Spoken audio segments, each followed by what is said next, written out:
안녕하세요 여러분, 꼬슬입니다. 저는 3월 달에 제가 읽었던 책들에 대해서 소개시켜 드릴 거고요. 제 목소리가 좀 조근조근한 이유는 지금이 새벽 2시라서 어쩔 수 없이 조용할 수밖에 없다는 점 참고 부탁드립니다. 약간 이런 새벽 감성으로 한번 찍어보고 싶긴 했었는데 그게 오늘이 될 줄은 몰랐거든요.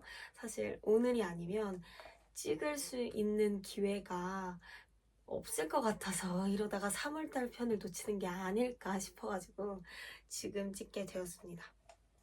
제가 먼저 3월달 처음으로 읽었던 책은 이겁니다. 자기계발의 정석이라는 책인데요. 그냥 자기계발? 나 자기계발하는 거 좋아하는데? 하고서 이렇게 그냥 도서관에서 꺼냈던 책이에요. 근데 이 책은 읽으면서 정말 역겹다. 제가 한강 작가의 채식주의자를 읽으면서 너무 재밌게 읽었지만 그만큼 너무나도 역겨웠거든요. 근데 이 소설도 똑같이 재미는 있는데 역겨워요. 이게 무슨 내용이었냐면요. 이부장이라는 사람이 이 소설의 주인공이에요.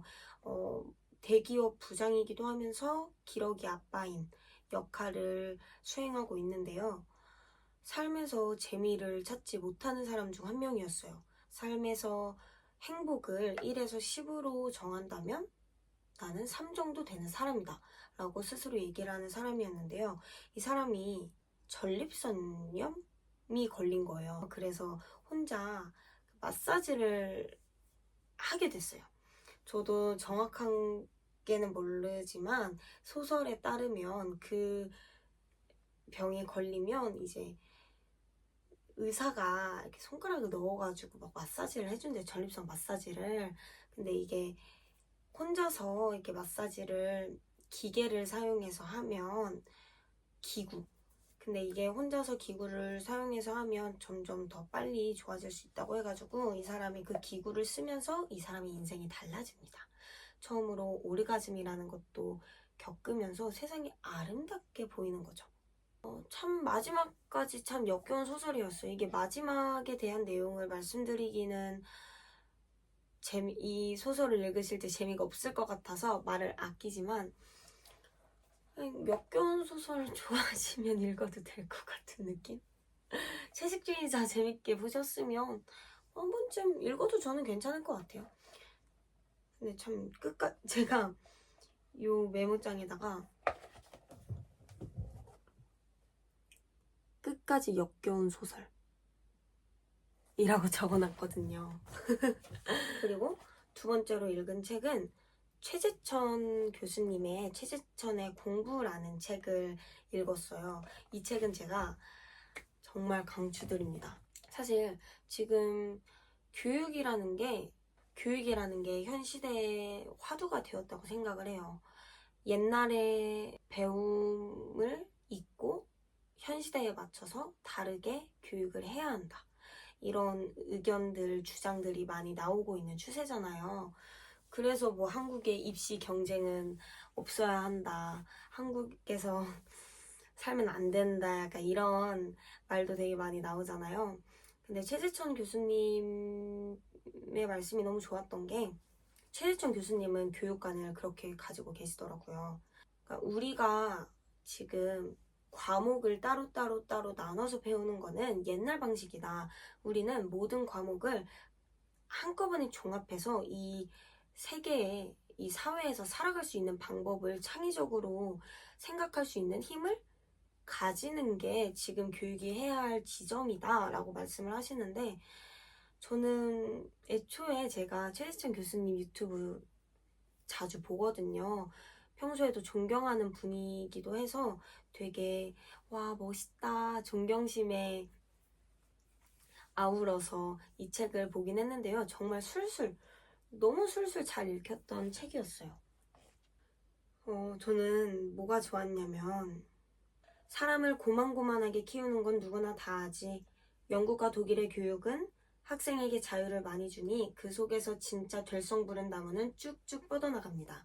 엘리트 교육을 좋아하는 분들에게도 교육이 갖는 자유가 의미 있다는 점을 시사하고 있어요. 선생님 말씀을 듣고 내 입맛에 맞는 공부를 해도 된다라는 안도감이 들었어요. 공부란 결국 호기심이 권하는 곳으로 배심을 가지고 다가가는 것이 아닐까 싶습니다. 자기가 정말 좋아하는 과정을 파고드는 분들에게 응원이 될 것 같아요. 뭐든 한참 하면 엉성한 것들이 슬금슬금 메워지더라고요. 조금이나마 그런 걸 허용하면 좋겠어요. 외나무 다리를 비틀비틀 아슬아슬하게 건너가는 사람을 응원해주면 좋겠습니다.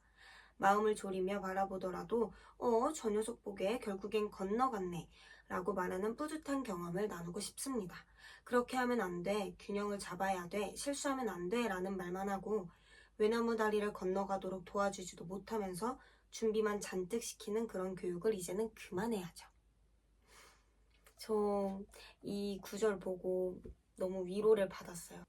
저 그리고 이런 사람이 되고 싶었어요. 아니, 최지수 교수님 너무 웃긴 게 자네처럼 살아서는 한국에서 출세하기가 힘들어. 서울대학교 교수를 하면 한국에서 출세 다 한 것 아닌가요? 저는 더 이상 출세할 생각이 없어요. 선배님이 화를 내시며 자네 상종 못할 사람이구만 하고 문을 팍 닫고 가셨습니다. 아니, 어떡해. 너무 멋있어요. 세 번째로 읽었던 거는 이건 제가 책이 있어요. 끝내주는 인생이라는 책인데요. 이 또한 이슬아 작가님 산문집이에요. 제가 저번 영상에서도 이슬아 작가님 책을 굉장히 많이 읽었는데 최근에 나온 산문집이었고 꽤 유행했던 책이어서 이 책을 꼭 읽어보고 싶었거든요. 근데 친구가 생일 선물로 사줘서 감사히 잘 읽었습니다. 근데 사실 이 책은 제가 생각했던 것보다 흥미롭진 않았어요. 사실 그 전에 읽었던 인터뷰집들이 너무나 강력했고 얻을 점이 많았었기 때문에 이 책은 지금의 저의 정서와는 다르다고 생각을 했었거든요. 이 책은 말 그대로 인생의 아름다움? 이게 인생이지. 이런 인생? 그런 느낌의 산문집인데요. 인상 깊었던 거는 그냥 요 구절에서 파블로 네루다, 마르그리트 듀라스, 유진목 시인 등등 내가 아는 작가들 그리고 내가 아는 책들이 이제 눈에 보이는구나.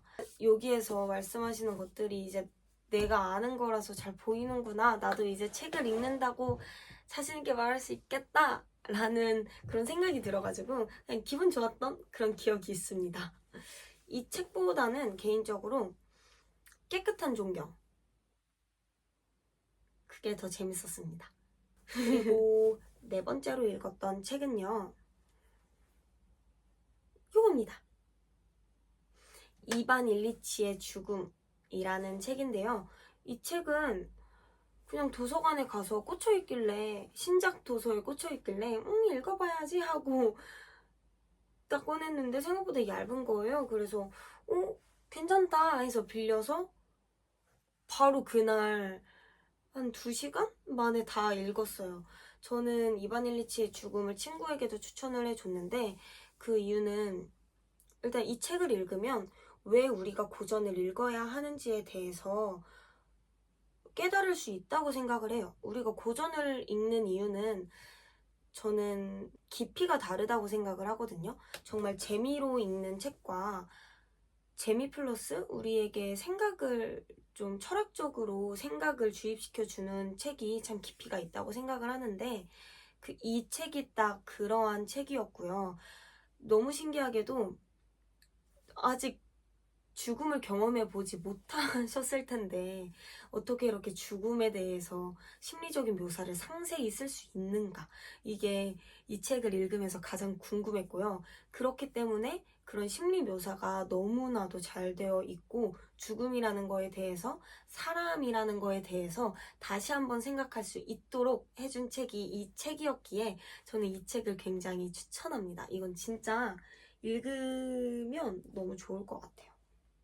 9페이지에 벌써 인간에 대해서 나오는데, 가까운 지인의 죽음 자체는 늘 그렇듯 부고를 접한 모두에게 내가 아니라 그가 죽었다는 사실에 대한 기쁨의 감정을 불러일으킨다. 그 이유가 뭔지 아세요? 내가 그 자리 뺏을 수 있으니까.